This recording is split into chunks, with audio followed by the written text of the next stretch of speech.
Да, добро утро, Јована. Ја продолжуваме темата собраќај, тоа што се учи во автошколите денес, но и какви најчести грешки прават кандидатите за возачи.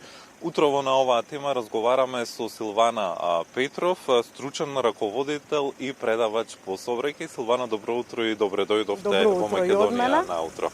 Кажете ми на почеток што се учи во автошколите денес и кои вештини мора да ги совлада секој оној што ќе треба да седне задволан? Па денеска учиме, најпрво ги подсетуваме за сообраќајот, што би било тоа, нели, сообраќај, да ги научиме правилата и прописите во сообраќајот и да научиме да ги примениме.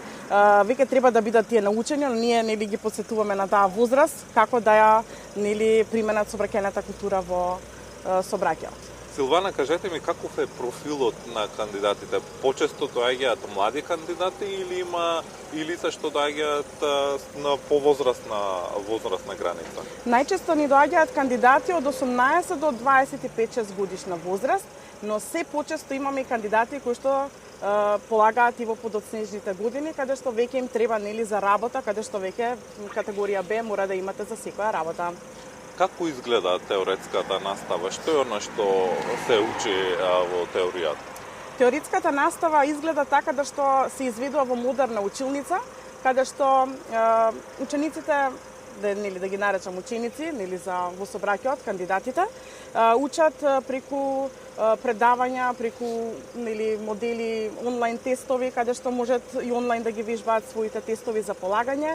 Ги учиме правилата и прописите, сообраќајните знаци, действијата кои што мора да ги изведуваат во сообраќајот и потоа се спремаме да одиме во практичниот дел.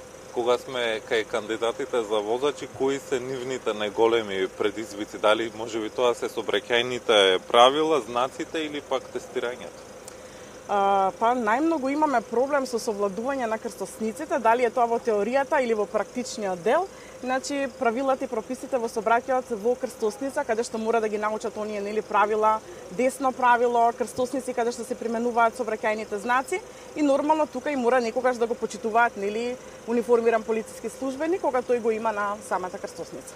Колку често се случува кандидатите да паднат на теоретското тестирање? Се случува ли? Се случува често, бидејќи младите кандидати никако не ја сваќаат сериозно оваа работа.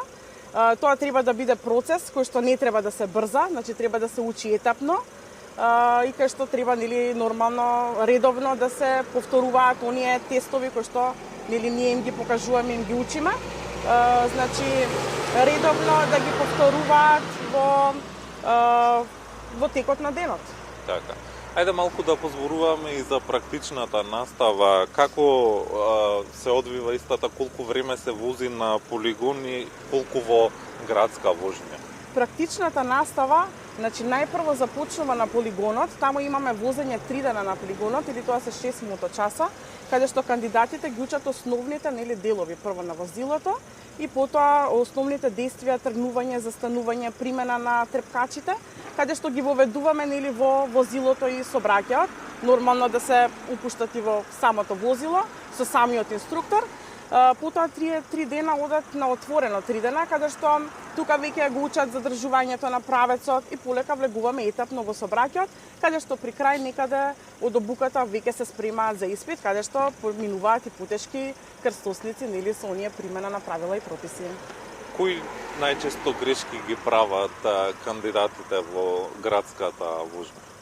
Па најчесто тоа што криваат паника, нема потреба од никаква паника, значи мора да бидат смирени, да има смиреност и никаде не се брза, се вози час и половина, така да нема брзање, за час и половина мора да поминат на часот све како што треба, значи да не се брза. Колешката Јована го праша гостинот во студиот, но не он ни откри тој дали имале рекордер кандидат што полагал, меѓутоа дали вие имате рекордер што многу пати полагал на градска Да, вожба? имаме. Значи, колку пати? Тоа не е ни срамота, не е битно дали возачката ќе ја земеме од прва или од седма, да речеме. Имаме и кандидат кој што положил од седма.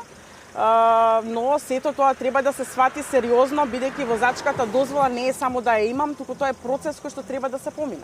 Значи да се поминат овие обуки и нормално да се свати малку сериозно. Силвана, кажете ми, кое лице е највозрасно што би било кандидат кај вас? Па имаме лица На колку години? 54 годишна возраст, имавме 58 годишна возраст, значи и постарите лица веќе кои што нели им треба возачката, дали за работа, дали за семејство, дали за нивна мобилност, значи каде што имаат потреба, се враќаат во автошколи. Во денешно време имаме се поразвиена технологија, Така е. имаме нови технологии, колку овие нови технологии, симулатори и апликации им помагаат на кандидатите за Помагаат возач? на кандидатите, многу убаво, бидејќи имаме убави предавања, нели, презентации во текот на теоретската настава и нормално им дава можност да ги вежбаат оние тестови кои што им се за полагање, нели, теоретскиот дел, каде што онлайн имаат демо верзии каде што може да се тестираат. Тоа може да го најдат на страната на Министерството за внатрешни работи во делот на возачки дозволи каде што имаат убави тестови и прашања кај што може да ги повторуваат. И Силвано, уште едно прашање за самиот крај на нашиот разговор. Што би им препорачале на идните возачи за полесно да ја совладаат и теоријата, но и праксата за возење? Им препорачала најпрво да бидат смирени, да имаат трпение и дека возачката не треба брзо да ја земат. Пак ќе се повторам претходниот одговор, има ваков одговор, каде што тие треба етапно да ги поминуваат и учат дали теоретскиот и практичниот дел. Значи, само смиреност и све ќе дојде. Така, Силвана, ви благодарам што утрово бевте дел од Македонија Ви наутро. благодарам на поканата. Со Силвана Петров, стручен раководител и предавач по сообраќај, разговаравме за тоа што денес се учи во автошколите, како тече теоретската и практичната настава за кандидатите за возачи, но и каде најчесто грешат кандидатите за возачи.